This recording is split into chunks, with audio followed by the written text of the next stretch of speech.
Chiefs lost at the weekend to Sale, but the pitch looked terrible, personally. I think if you didn't watch the game, it was on Sunday, and obviously the weather on Sunday was terrible, like capital letters terrible. Wind, rain, awful.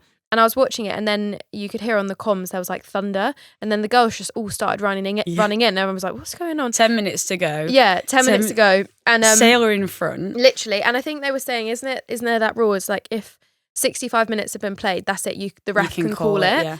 And it was Maisie Allen and Clee on the comms, and obviously I could hear the like worry in their voice to be like, oh god, if they call it, we're losing. And obviously Susie would have been, well, she probably was fuming. But I think for me, how as a team like Sale do you go down to Exeter, which for any team is so tough to do mentally? If you don't know where Sale is, Manchester to Exeter, that's like a plane ride away. That's two ends. You don't want to go up to Sale and you don't want to go down to Exeter because they're both a long way away, even from like the London-based teams. So to go from one end of the country to another is going to be difficult. Okay, it's 4.5 hours and it's 240 miles. It's a long way. That's a long way. For Sale, you've got to make it worth it. Well, yeah. So then I was saying, how do you mentally get up for a game like that? I think they've only picked up 4 points all season. It's obviously raining, it's windy, probably quite... They're used to it. They're used to it. Up north, the weather is horrible, isn't it, Rob? So how do you mentally get up for that? Like I was obviously so sad I couldn't play because I mentally love playing Quins. But how do you mentally, like... How do you go up for it? I don't know. I mean, neither of us are in that position because we don't play for Exeter or Sale, but I think for Sale, look, they have had a challenging season and they've been growing game in, game out. They've got a lot of like strong individuals and they've just been missing that final thing that connects them all together. And when you play against Sale, it's not easy. They are a good team and it's not someone to ever expect a win or expect a good performance against them. And that's probably one of the reasons we didn't rotate the squad. I know a lot of other teams have rotated the squad against Sale and, Chiefs did it. Chiefs did rotate the squad and they lost. So I think that shows, firstly, that you can't underestimate any team. And I'm not saying that that's what Exeter did because they have good depth in the squad, but you can't underestimate any team. And to go back to your point, where has it benefited Quins or not having that rotation? If anything, I think it's respect to all the teams that we're playing, that we're having to put our strongest squad out week in, week out to feel like we've got that chance of beating them. But that game was wild. So like Jess said, thunder comes, but lightning, they all run in. And everyone on the stream is like, are they coming back out? Is it going to get cold? Everyone in group chats, like, come on, our Sarries group chat was like popping off. Yes. Like, has everyone seen it? Everyone became a Sale fan. Yeah. Everyone became a Sale fan. So, like, it was like, everyone in the Quins group chat was like, who's come everyone? On, Sale, yeah. And everyone loves the story of an underdog, but also the top four is so exciting at the moment and every point matters. So if you're in the top four, you want the underdog to win. 100%. Because it gives your team a little bit more chance. And Sale came back out and there was 10 minutes left. Exeter obviously came back out as well. They weren't playing against no one. Both teams playing against the wind. Sale came back out and just did passing. No, both came back out. And those last 10 minutes was so exciting. So exciting. And they celebrate. I just loved it that like every small win, like if it was a knock on or I think they held the ball up after a maul.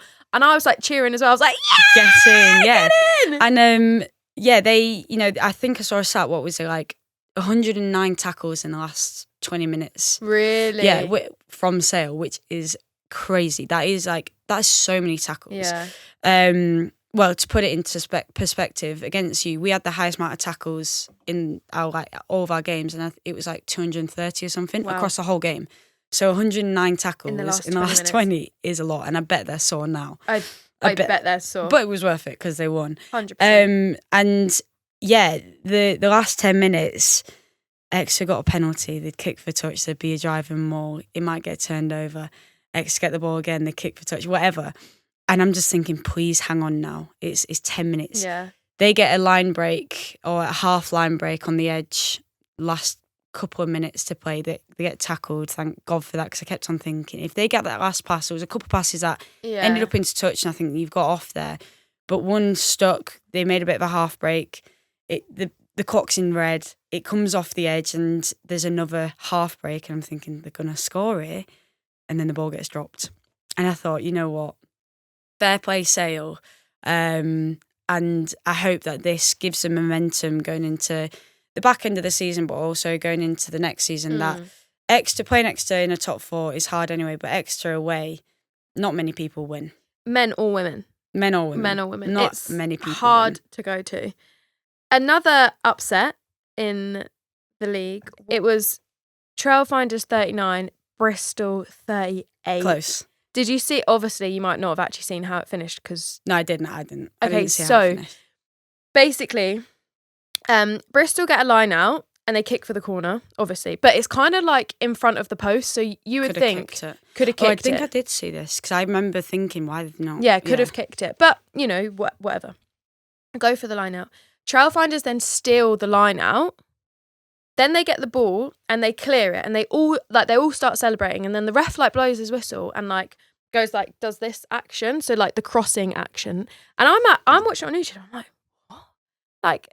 I don't understand. And he gives Bristol another penalty. So they have the decision to whether to go to post or not. They don't go for post again, and they go for another line out. This time they catch the line out, and they obviously do a driving maul, but get held up over the line. Wow. So they had a second opportunity to win that game. Wow. It was so exciting. Trailfinders were 10-0 up after the first 10 minutes. And honestly, it was I thought it was breathtaking, the game. I'm out of breath even speaking about it. It was actually so exciting. It was such attacking rugby. You didn't know who was going to win. I felt as well. You weren't thinking, oh, well, Bristol were going to pull away in a minute anyway. It really wasn't like that. And I actually have the fear for Sarries this weekend playing them. Ealing are a good side. We've obviously played them quite close from one game to another. It was quite close. And they are a really good side. They're physical and they do grind your gears a little bit because they want to win and want to fight for that win. Yeah. Is so overpowering at times that you just need to keep on finding your feet with it. And they've got some really good individuals as well, and they're working really well as a team. That I think this win against Bristol will benefit them going into this week, and hopefully the win that you guys got against us will do the same. So this weekend's game against you two will be a very, very good game, and I think it's one that definitely people need to watch. Yeah, 100%. I think Lisa Thompson for them was a catalyst. Is that? I'm not sure if that's right, but she was on fire, and actually she got them on the front foot, and she gave them that momentum that I think they really needed in the centres. So I think she's definitely one to watch for this weekend for when we play them. But I think it's exciting. Like we've said, the top 4, it's actually even top 5 teams are all fighting to get obviously into playoffs. But then you have teams like Sale, like Trailfinders, who, fine, not fighting to get in the top 4 Well, even playoffs. Loughborough, seriously, some of their results recently, I've really thought, if they had these at the start of the season, and they've had a season of close losses, and it must be so frustrating for them. But really, if they had the start of the season been a little bit more successful, they'd be in that. It'd be everyone's fighting top 6. I think it's crazy, and I think actually that's where it should be. And I'm so glad and so happy. It's such a bad adjective, but that it's now competitive. It's not just you can't expect anything. Sarries that are winning and going the way. Gloucester just winning. Harlequin, it is a fight to get in the top 4, and it's a fight to get a home semi-final. Yeah, exactly. And that's why I guess we're part of it, and we keep on talking it needs to be viewed, people need to watch it, but genuinely this is the time now, and in the best year to be doing it in a home World Cup. 100%. That, people are coming through. We're going to be seeing new faces in the Red Roses camp, and there's people that are stepping up internationally that have come over to the PWR, and they're really putting a stamp on the game. A very good weekend of women's rugby, and much more to look forward to in the coming weeks.